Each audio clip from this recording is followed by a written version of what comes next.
haunted house party.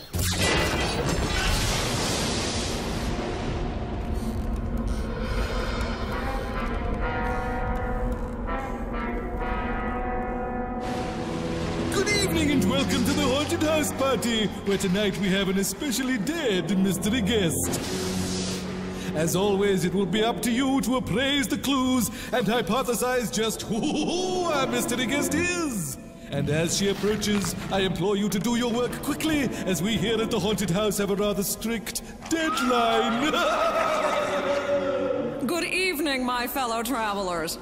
May I take your aviator's cap, madame? Thank you, no. I can never be too sure when I have to take off. Besides, my hair is a mess.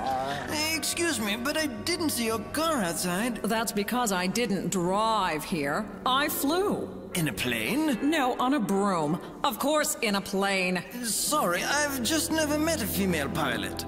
You must have been quite a role model for women in your time. Well, now, I don't like to blow my own horn, but I was a strong crusader for total equality and opportunities for women in the 20s and 30s. In fact, I was the first woman to fly across the Atlantic. Atlantic City? Ocean, Atlantic Ocean. And I was the first person, man or woman, to fly across the Atlantic Ocean twice. I had to. I forgot to turn off the stove. Wasn't that boring? At times. So for a change, I gave the Pacific a shot and became the first person to fly from Hawaii to the U.S. mainland. Did you fly back? To Hawaii? Who can afford it? What was your longest flight? Well, besides getting here, I would say it was my attempt to fly around the world. Oh, that must have been exciting. Well, it would have been, except for one thing. I never made it, and no one ever heard from me again. To this day, it's one of history's greatest mysteries. All anyone knows for sure is that I was— Hold it one moment, young lady. Our friends at home get first crack at digging up your identity. Here are the harrowing clues.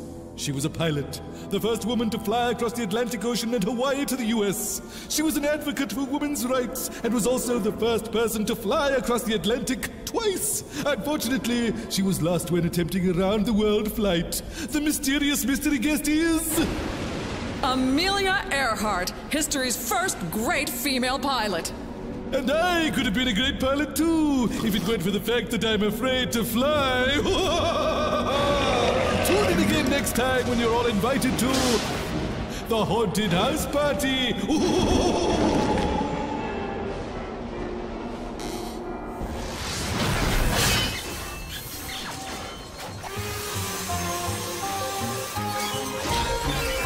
Next game coming up. Greetings.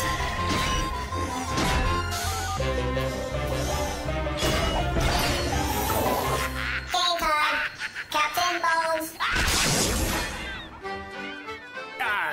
Ahoy, matey. Shiver me timbers. Yo ho ho. Look alive, ye lollygaggers. I'm the incredibly dead Captain Bones. I've been sailing the seven seas for an eternity, and I'll tell ya, I'm a bored stiff. The only thing that saves me from going stark raving mad is making up math puzzles using nothing but me own bones. Now watch closely, and just do as I say, or I'll surprise the life out of ye. Just watch me bones. Let me show you what I mean. Here's a picture of a salty dog. If you think you can draw any better, put your bones where your mouth is. Now, supposing I were to ask you to move but one of me bones so that the dog faces the opposite direction. Could you do it without me help? I should hope so, you piccolo playing prancers.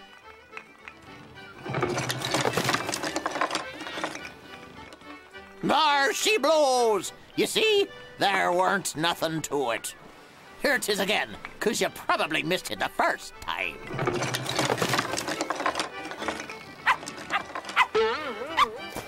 Now, don't be thinking this is gonna be a pleasure cruise, you shrinking violets. You're to puzzle this one out without me help. But first, let me shovel up me bones. All I'm asking is for you to take away 2 of me bones, so 2 squares are left behind. Now, get to work before I tie you to the yardarm. Yo ho ho, the bottle of anything to get me out of here. All right, here's a clue for you, you petticoat-wearing sallies. There are 4 solutions to me puzzle, not just one. Need more of me help? Well, I never said the 2 squares needed to be the same size now, did I? When the smoke clears, 1 square will be found inside the other. Stop! Stop! I can take no more of your thumb-twiddling nonsense. Here! There!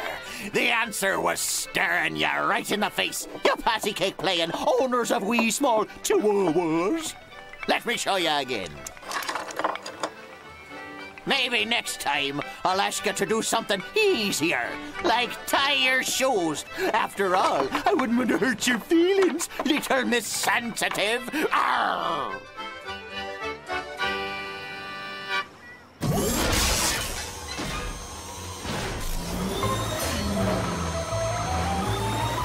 More stuff.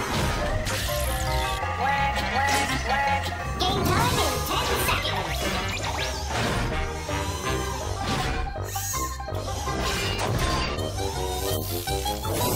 Next game up, Mugshots.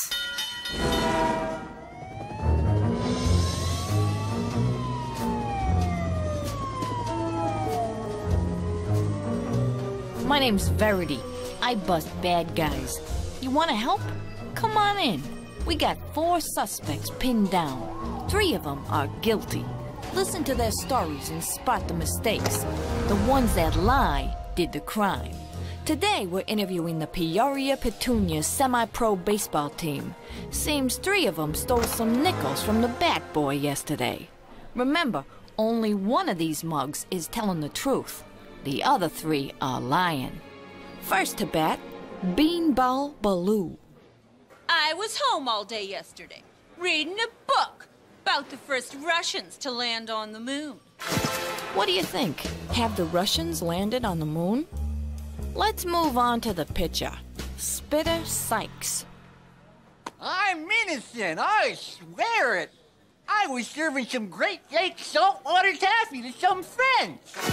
I wouldn't accept taffy from this guy if I had gloves on. But what do you think? Are the Great Lakes filled with salt water? Now it's Lumberjack Lang's turn to swing. Sing. You're pitching to the wrong slugger, Verity. I wasn't even in town yesterday. I was visiting my sick grandmother in Tallahassee. That's Tallahassee, Florida, the state capital. Tallahassee's the capital of Florida, eh? Finally, there's Edgardo Polonia, the Petunia's manager. It wasn't me, Verity. I was caught up in trade talks yesterday. My neck's still stiff from using the telephone all day. You know, that thing invented by Edison? Is Polonia full of bologna? You tell me. Did Edison invent the telephone? Well, just like I figured, each criminal all but confessed. Did you spot the mistakes?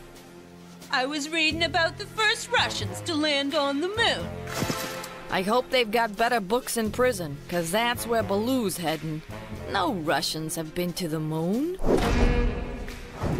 I was serving some Great Lakes saltwater taffy to some friends. Sykes was stretching the truth a bit too far with that taffy story. The Great Lakes are freshwater lakes, not saltwater. The telephone? You know, that thing invented by Edison? I hope he's still got that phone, 'cause he's gonna have to use it to call his lawyer. Edison didn't invent the telephone. Alexander Graham Bell did. I was in Tallahassee visiting my sick grandma. That's Tallahassee, Florida, the state capital. Lumberjack's smarter than he looks. Tallahassee is the capital of Florida. His grandma should be proud. And about 6'6" by the look of things.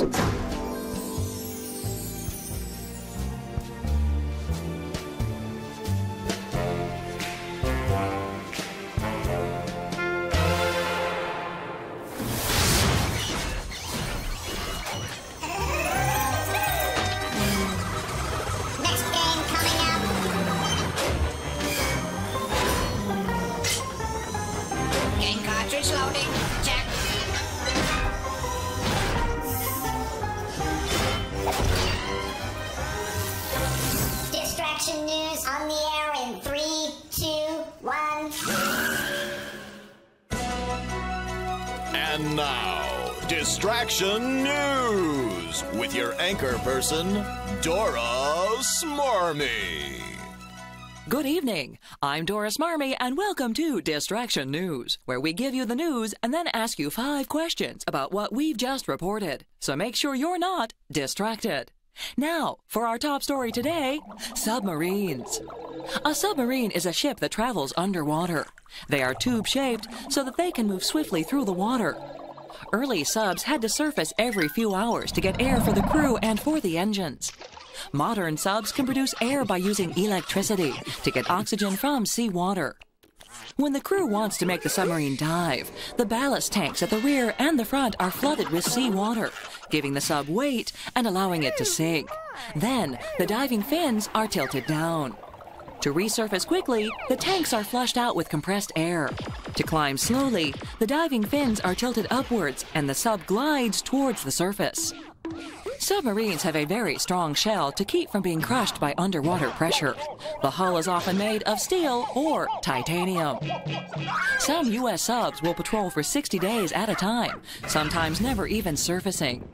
Okay, so man your periscopes and let's see how well you were able to remember the facts. Why are submarines tube-shaped? To move swiftly through water, because sailors love cigars, or it's a pretty shape? The answer is to move swiftly through water. Modern subs get oxygen from where? Trees grown inside the sub? Seawater? Or a really big snorkel? The answer is seawater. What happens when the submarine tanks are filled with water? The sailors all take baths, they use it for aquariums, or the submarine sinks. The answer is the submarine sinks. When the tanks are flushed out quickly, the sub does what?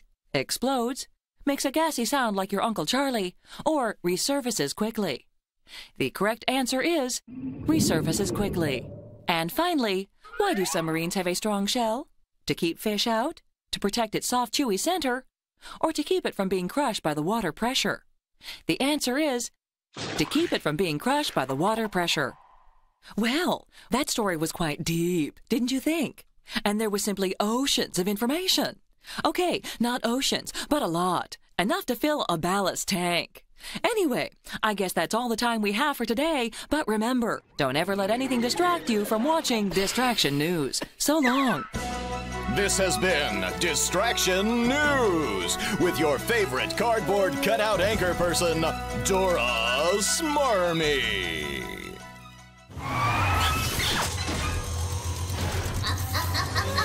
No, wait, you're right. Left, right, left. Okay, let's hold it.